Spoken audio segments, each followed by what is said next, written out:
राधे राधे। जय श्री कृष्णा। कैसे हैं आप सभी? आशा करती हूँ कि आप सभी परम मंगल में होंगे और कान्हा जी की कृपा आप सब पर बनी रहे।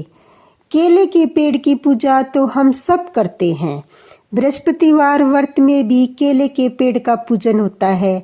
केले के पेड़ का आध्यात्मिक दृष्टि से बहुत महत्व है। इसे भगवान विष्णु का स्वरूप माना जाता है। हर पूजा में केले का प्रसाद होता है।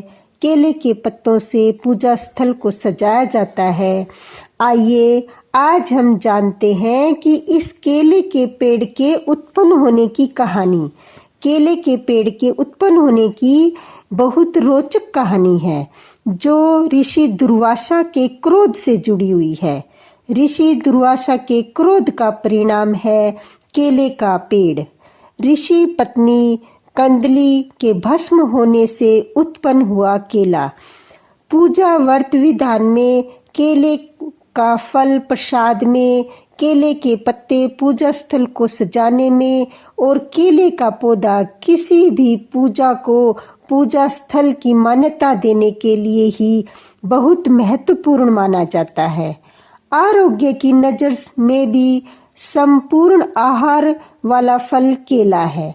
अध्यात्म की नज़र में भी बहुत पवित्र और पूजनीय है।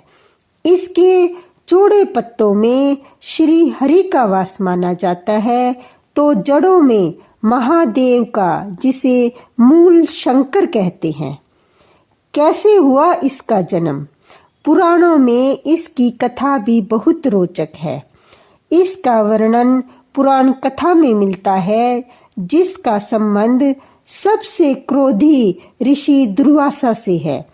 एक कथा के अनुसार महर्षि अत्रि और अनसुया के पुत्र दुर्वासा बहुत ही क्रोधित स्वभाव के थे, लेकिन उनके अंदर ऋषि संस्कार बचपन से ही प्रबल थे और वह 5 वर्ष की अवस्था आते आते ध्यान साधना में लीन रहने लगे थे। दरअसल दुर्वासा खुद महादेव के क्रुद्ध स्वरूप रुद्र के अंश से उत्पन्न हुए थे। क्रोध ही उनके स्वभाव का मूल था और वह तमाम ज्ञान को पाने के बाद भी इसे त्याग नहीं सके। बड़े होते होते जब माता पिता ने देखा कि बालक के अंदर वैराग्य अधिक उत्पन्न हो रहा है और वह समाज की व्यवहारिकता को नहीं समझ रहा है, तब उन्होंने उसका विवाह ऋषि अम्बरीश की कन्या से करा दिया। ऋषि अम्बरीश ने अपनी कन्या के कई गुण बताए और ऋषि दुर्वासा ने माता पिता की आज्ञा मानकर विवाह कर लिया। ऋषि अम्बरीश दुर्वासा की क्रोधाग्नि को जानते थे, इसलिए पुत्री के साथ कोई अनिष्ट न हो इसके लिए भी बहुत चिंतित थे। उन्होंने ऋषि दुर्वासा से पत्नी से कोई भूल हो जाए तो उसे क्षमा कर दिए जाने की प्रार्थना की। तब ऋषि ने उन्हें वचन दिया कि वह अपनी पत्नी के 100 अपराध क्षमा करते रहेंगे। स्वाभाविक है, गृहस्थ जीवन में कुछ बातें ऊपर नीचे तो होती ही रहती हैं। ऋषि दुर्वासा की पत्नी का नाम कंदली, जो कि स्वभाव से कर्मठ और बहुत समझदार थी। वह हर एक बात का ख्याल रखती थी, परंतु फिर भी कभी कभी कुछ न कुछ हो ही जाता था। लेकिन ऋषि ने उन पर कभी क्रोध नहीं किया। उनका मूल स्वभाव जानकर ऋषि उन्हें क्षमा कर देते थे।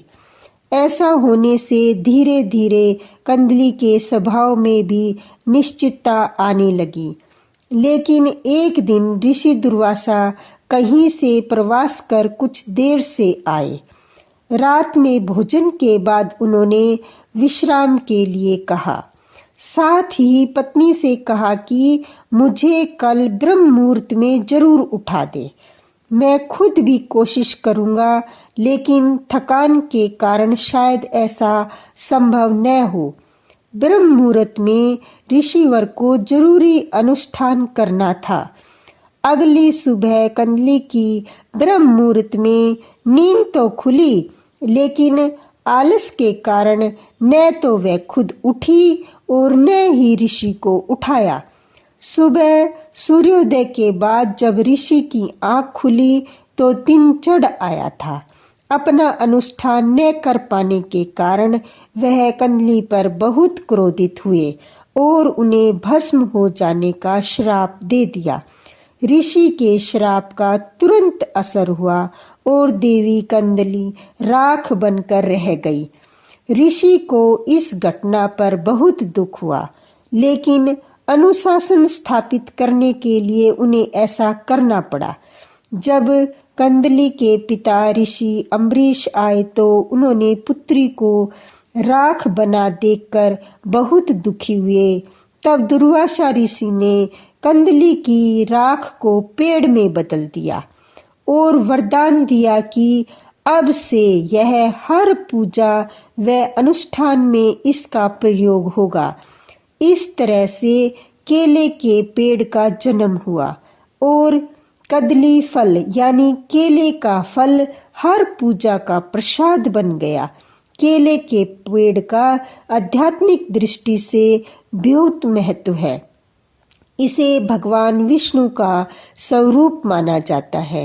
ऋषि दुर्वासा क्रोधी अवश्य थे, किंतु यह उनके प्रेम की पराकाष्ठा ही थी जो कि देवी कंदली को सदा सदा के लिए अमर कर दिया। हर हर महादेव।